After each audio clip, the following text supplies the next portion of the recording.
Welcome in. Our next conversation today is with Colorado Mesa University President John Marshall, who joins us now, and we are going to be talking about your new campaign for CMU, which is unlike anything that I have ever seen from an institute of higher education.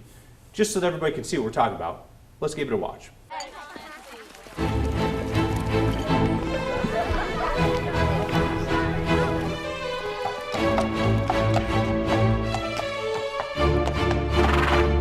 Welcome to Featherstone University, or FU for short. Excuse me, I'm sorry. Did you say FU? Yes, FU. F me? No, honey. FU. Keep your comments to the end, this way. Here at Featherstone, everything is available to you. Want straight A's but hate going to class?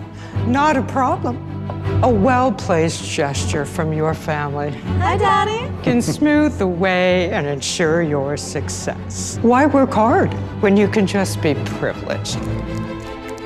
Efficient. I meant efficient.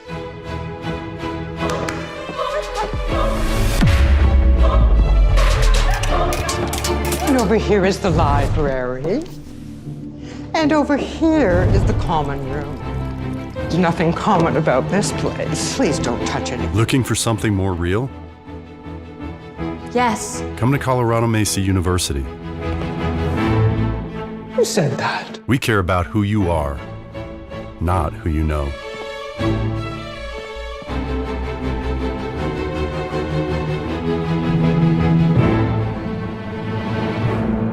Well, that's pretty memorable. What did you think the first time you saw that done and finished?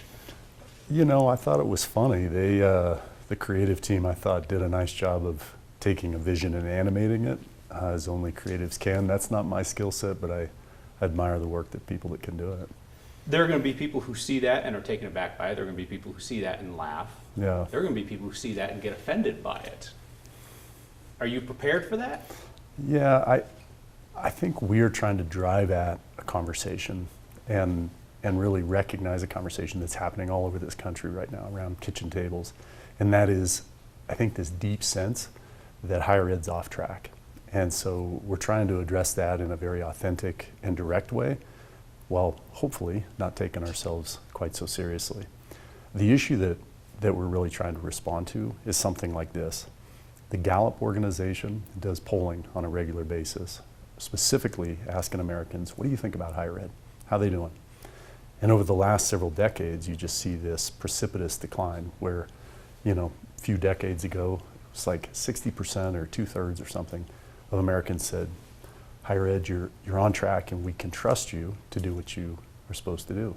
Today, that number is inverted. Something like 1/4 of Americans now say things are on track. Said differently, 2/3 to 3/4 of Americans are saying this isn't working right. And if you ask them in the crosstabs of these surveys, they'll tell you 5 things. It's too expensive, there's too much debt, the programs that you're offering my student aren't relevant and they're not going to lead to a job or a better life. We kind of feel like these places are a little too elite and that maybe you're looking down your nose at us. And lastly is some version of, we kind of feel like you're teaching our students some sort of boutique, odd worldview that's out of step with our family's views and maybe out of step with our neighborhood. If you think about those 5 and you think, well, is there a path forward? My sense is yes, there is. And that's really the conversation we're trying to have right now, is addressing some of these concerns, trying to address them in an honest way, and hopefully a memorable way. Who are you speaking to with that spot? First and foremost, it's students. You know, some of the humor and some of the things in that spot you can tell are addressed right at 17-year-olds, and I think in that respect it hits the mark. But really, all of us, I think, we sort of intuit that there's something off, and that this long-standing agreement between higher ed and working families is a little off base. And so my hope is that the conversation that says, look, aspiring toward a $100,000 a year college education maybe isn't what's best for a family. Maybe there's something better. Maybe an education that's rooted in values, that's actually something we can afford, that recognizes our kid for who they are. Those are kind of things that we're hoping to spur on in this conversation, whether it's with families or directly with 16, 17-year-olds. Should anybody in higher ed take offense to that, to your portrayal of higher ed? Well, to me, again, we're trying to have a little fun with it. Higher ed's not an industry that's known for having a great sense of humor, and so my hope is that we can have a little bit of a sense of humor. But the topic is deadly serious. It is something that we need to address. My fear is that, these elite institutions, it's like grandma and grandma went there, had 2.1 kids, turn around, go back to same elite institution, have 2.1 kids who go back to same elite institution. They're not changing anything. They're just simply replacing themselves. What we're trying to do is fundamentally different. What we're trying to do is say, to those students who, in this generation, I would say, is really facing this existential question, like, is higher ed a future for them? Too many of our kids are saying no. We can't afford that. We have got to have our best and brightest, wherever that may be, right? And so for those students who are an average kid in high school, who maybe doesn't know exactly what they want to do, maybe they don't have a 4.0, but they have the potential and the promise and the ability to go on and be the leaders that we all need. We have got to have them in terms of solving our complexities of the future. So somehow we've got to address those kids. We've got to help them see themselves in a way that is relevant, more humble, and accessible. That's what we're trying to get accomplished in this. The first time I watched the spot, I thought that you were talking to kids in Colorado who might be choosing between Colorado Mesa and one of those elite institutions. Then the fifth time that I watched the spot, it occurred to me that you might be talking to kids who are not going to be offered admission to the elite universities and are choosing between a college track and a non-college track. Do I have that? I think you hit it head on. The reality is that the kind of kids that are going off to these elite institutions are, by definition, a very small part of the population. What we're talking about are first generation college kids. At CMU, half of our students are first in their family to go to college. And so if you're going to reach those students, you've got to do a couple of things. One, you're going to have to get their attention, first and foremost, which is part of the attempt here. You've got to let them know that this is something you can afford.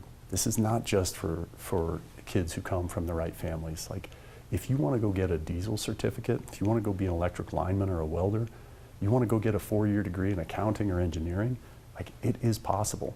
And you don't have to have been born to the right family or go to the right high school or something like that. It is accessible to every kid in Colorado. And that really is part of the conversation, right? How do we figure out how to take a through line from, frankly, the whole 5 years I've been doing this work as president, where I've gone to these high schools in rural communities like Norwood, right, or Gypsum or Fort Morgan or other high schools, and you talk to kids and they say, like, why are you here? And I've done this. I sat down with them to say, well, because you matter. Like, what are you thinking about for your future? And get into these really interesting conversations with kiddos. I had one young lady at Central High School in Grand Junction, draws the toughest demographic in our county, which is not a very affluent county to begin with. And my bias, just visually, was this was a kid that probably looked like a cheerleader or something, right? She's a very vibrant young woman, comes up to me and says, I'm coming to CMU Tech, and I'm gonna be an auto mechanic. And I had this huge smile on my face, like, how beautiful is it that rather than telling her what her dream needs to be, she gets to tell me, she gets an opportunity, and she sees it as possible. The stories like that just go on and on. This other kid comes up to me at one of the high schools and says, do you really think I could go to college because my family doesn't have much money? I'm working a half-time job trying to help my mom pay off debt. I said, oh, shoot, well, what happened? He says, well, my dad died and we didn't have the money for a funeral, so she had to take out that debt. And I'm just like, my goodness, what an opportunity. If we can find those kids, and you think that kid's thinking about, going off to some elite institution, he just wants an opportunity. He just wants an opportunity for a better life.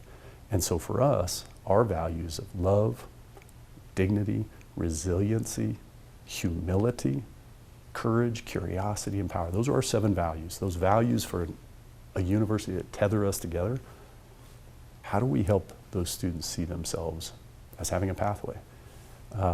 That's fundamentally what the spot is about. It's like, are we going to give kids an opportunity without fear or favor, regardless of who their parents are, regardless of whether or not they grew up in the right high school, and do so in a way that frankly faces down all the criticisms that higher ed is facing. If we could do that, that would be something. Because, I mean, you're now in a situation where you have to convince young people and their families that they want your product. I mean, I feel like when I went to college, probably when you went to college, for a lot of families, it was, well, we want this, but can we make it happen? Can we make it happen Yeah. financially? Is it the right fit socially, that kind of thing? Whereas now you're facing a situation where there are a lot of kids saying, I'm not interested in what you're offering, higher ed. You know, no, I'm gonna take a different path. And I feel like this speaks to some of those kids. Yeah, I think you're right about that. And if you dig at it a little bit, what's really, I think, underneath some of that is there's a breakdown right now. And think about higher ed as being, one half of this social contract with the working class that says, if you come here, we're going to give you an opportunity for a better life. We're going to give you an opportunity to improve life for your family. And I think as students and kids have seen that break down and they say, well, shoot, like $100,000 a year at some of these institutions? Like $100,000 a year? Are we serious? In what world? I mean, if you can afford $100,000 a year for college, you don't need college, right? The reality is that if we can't find something that is affordable first, that families can see as accessible, and then when they get there, they feel welcome, right? Because I think that's the other implicit piece of this. This ad is funny and satire of something that we all kind of know and feel, right? If it wasn't true, it would be funny. That's right, right? Comedy has always helped us tell hard truths. And the hard truth in this moment is we've got to find a way to make kids feel much more welcome on these college campuses. So we're working really hard at that, trying to ensure that they see themselves as belonging, seeing themselves as fitting, and that whether or not it's a diesel mechanic or a 4-year degree in engineering, your dream is possible, you've got the potential, and we're going to try and help figure out how to get you here in the first place and then make it possible. The conversation around higher ed, the conversation around everything these days is so politicized. Yeah. And it's often viewed through ideological terms. And what I see in the higher ed space as an outside observer is an association, you know, kind of elite, liberalism, that kind of thing. And then you see some universities and some institutions that go out of their way to say, we are the antithesis of that. You know, we have, you know, staunchly conservative values or traditional values, come here for that. I don't see that in that spot. I see something different. How do you view it through that lens? Yeah, I mean, I'm glad you brought that up. I actually think this is a really odd time in our culture where literally any topic we're trying to jam into this weird partisan binary. Sports, music, everything. It's everything. Everything. Yeah. And in some respects, I think what a lot of families are saying is, can't I just send my kids somewhere where they can be taught how to think, not be forced into what to believe, where they can afford it, where they feel welcome, and they get an education, when they don't have to take a loyalty oath to some kind of ideological worldview in order to come here. I think the reality is that is true in a lot of universities right now. And so what we're trying to do is say, look, I don't care who you voted for in the last election. In the front row of this hypothetical classroom, we'd like to be able to see a Black Lives Matter t-shirt and a MAGA hat sitting right next to each other, both free to ask questions, both not being ushered to the back or being denigrated in some way for their views, but rather a place where kids can learn how to think critically and frankly be exposed to difficult ideas. That's fundamentally what an education should be. And how much more vibrant is it if we can talk kids into coming who all come from very different backgrounds? That's not an interesting conversation if we all share the same kind of backstory, right? It's a really interesting conversation when we can attract kids from all over this state and all kind of backgrounds into that discussion about what should the world look like. Like, that's interesting. Mm-hmm. And in that scenario, it gives young people the opportunity to model what older generations are currently struggling with, which is how to have those conversations in a productive, civil manner without putting up walls, right? Well, and we have an obligation. All of us have an obligation to do this better. We've not modeled this well for our kids, and there's, you know, now's the time. Now is the time. We have got to model this better. And so that means, again, you know, exposing kids to difficult ideas, different ideas, and not sort of shunning them or something. if they don't come to the right conclusions. It's like, they're smart enough. They can come to the right conclusions, follow their conscience, whatever that may be. We just have to figure out how to both welcome a broad cross-section of our communities and our neighborhoods into a classroom, and then we've got to be ready to, make space for one another, make space for disagreement. And the only way you do that is by bringing people from different views in, committing to a civil conversation, and then we just got to model it for our kids.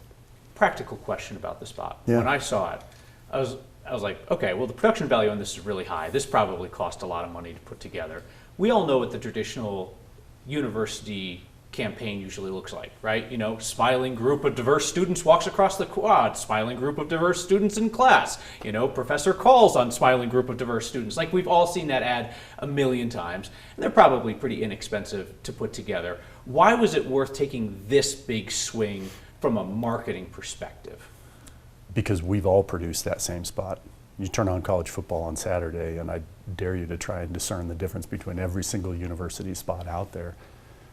We've made those same spots for 10 years, and I can't really recall any of the spots we've made. The reality is we've got to do something different to jump into a tough moment. We are in a very, very serious crossroads right now for this generation, and so from a marketing standpoint, it was time for us to actually say something. Not just put pretty pictures on a screen, but actually say something. In this case, we're doing that through some satirical humor, but we are trying to say something important. And my hope is that students and families can hear that and that it spurs conversation. The fact that we're sitting here having this conversation is in part of what we're trying to do, is have a difficult conversation about an important topic. And you know, for us, we're not made of money. We don't have the resources to have this thing splashed everywhere. And so for us, it really comes down to how do you produce a quality spot that's going to be memorable, and then try and be opportunistic about how to get it in front of eyeballs of Colorado families. Mm-hmm. Well, I wish you the best of luck in the conversation. I think it's a very interesting one. I think it's a very timely one, and appreciate your time to come in and chat You're about kind it. to make space for us. Thanks.